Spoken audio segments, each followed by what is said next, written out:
Абасындар ма балалар, қалдарың қалай? Балалар, мынандай бір есеп қарастырайық. Жылу сыйымдылығы 63 жолы бөлінген градус калориметрге температурасы 15 градус болатын 200 грамм су құйылып, оған 100 градус температурада мыс дене салынды. Сол кезде калориметрдегі температура 17,5 градус болды. Сонысы калориметрдегі суды төгіп, массасы сода сұйықпен алмастырады. Оның бастапқы температурасы 16,5 градус, соңғы температурасы 19 градус болса, белгісіз сұйықтың меншікті жылу сыйымдылығын табыңдар. Яғни бұл жерде балалар екі тәжірибе жасап тұр. Бірінші тәжірибені қарастырайық алдымен. Бірінші тәжірибе. Яғни салқын дене алды жылуды, ыстық дене берді. Бізде салқын дене калориметрмен су болып тұр. Яғни ыстық дененікі Q1 тең болады Q2 қосу Q3 болып тұр. Бұл жылу балансының теңдеуі. Енді ыстық дене үшін жазып қояқ балар. Q1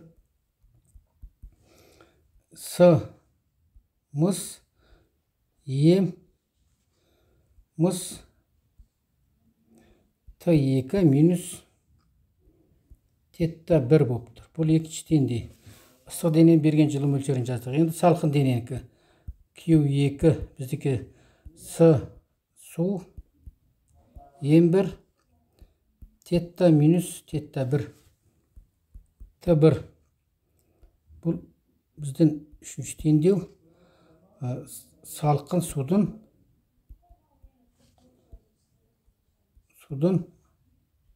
алған жылу мөлшері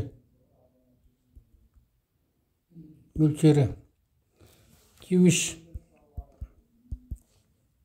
С тетта 1 минус Т1. Калориметрден алған жылу мөлшері, калориметрден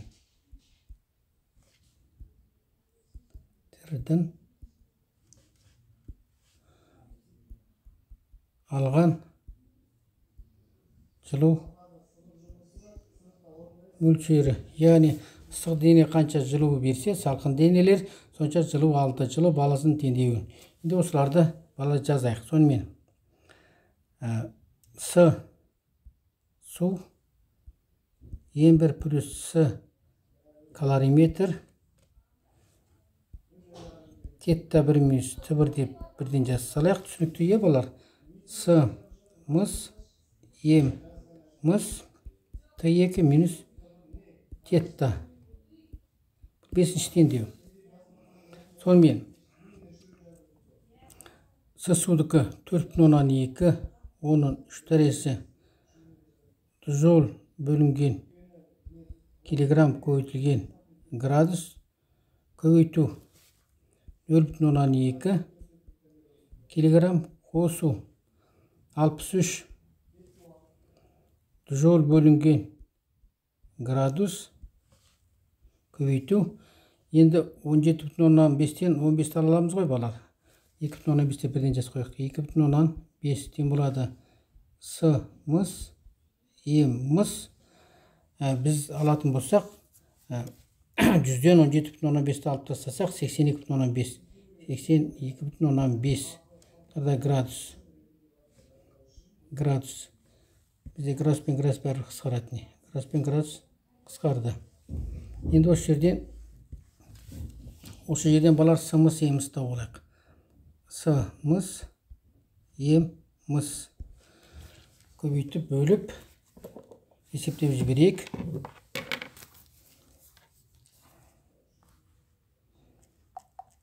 Салты 4200-ге 0,12 көбейтсек 840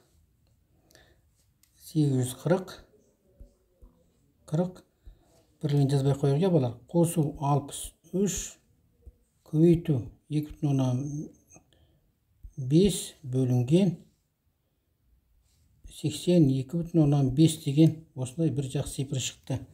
Енді осылардың бәрін көбейтіп бөліп есептеп жіберейік балар.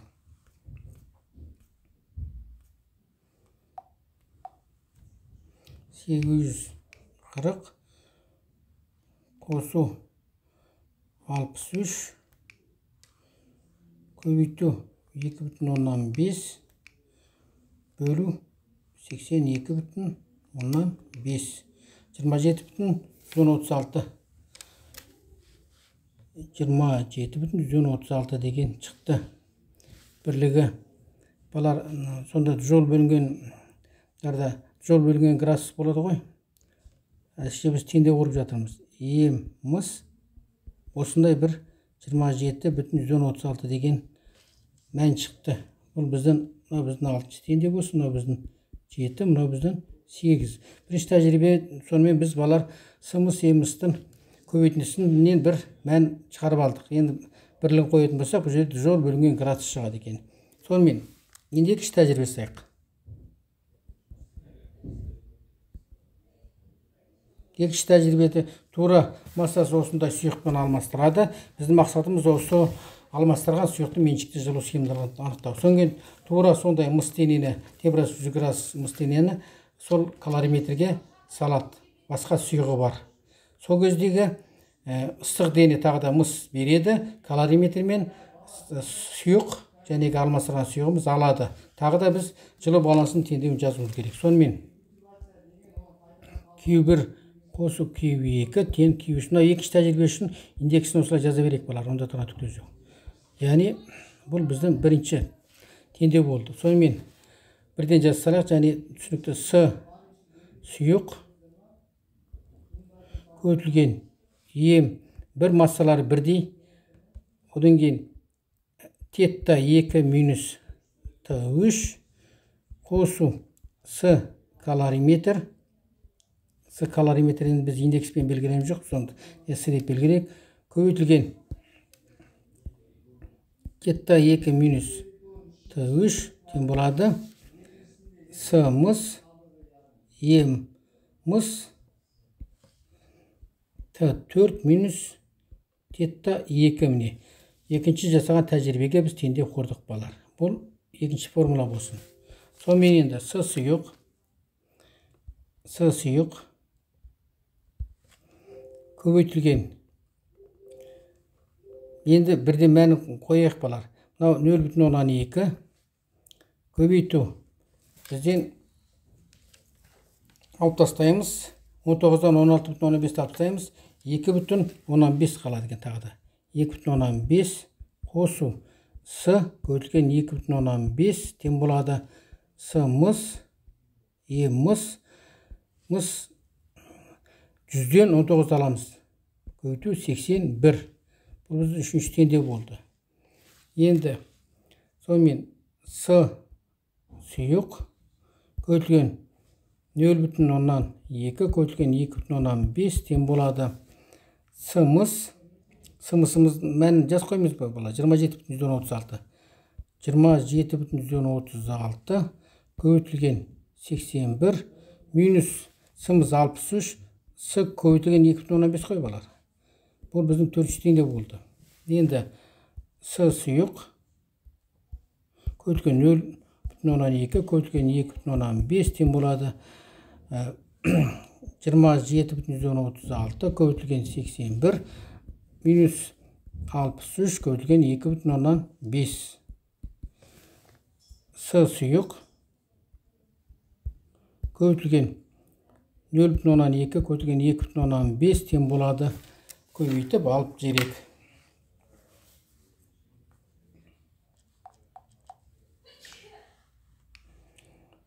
Жиырма жеті бүтін 136 көбейту 81 алу.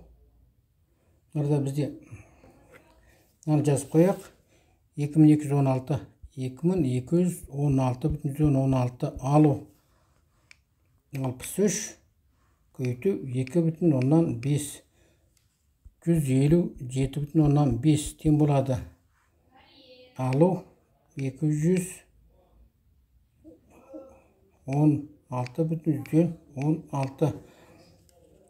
2058,66 шықты. Енді С сұйықтау үшін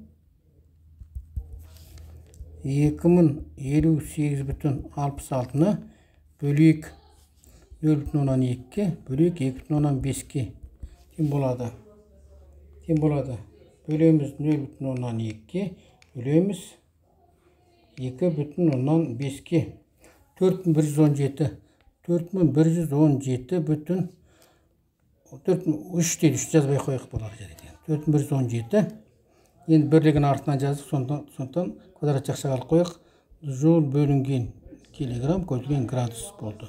Сонымен балар, мынау біздің екінші резінде де сонда су құйған ғой, өйткені судың несіне меншік жылу сыйымдылығы таяп тұр, балар.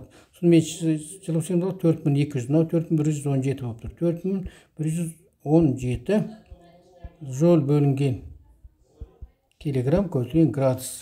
Осымен балар сабағымыз аяқталды. Қош сау болыңдар.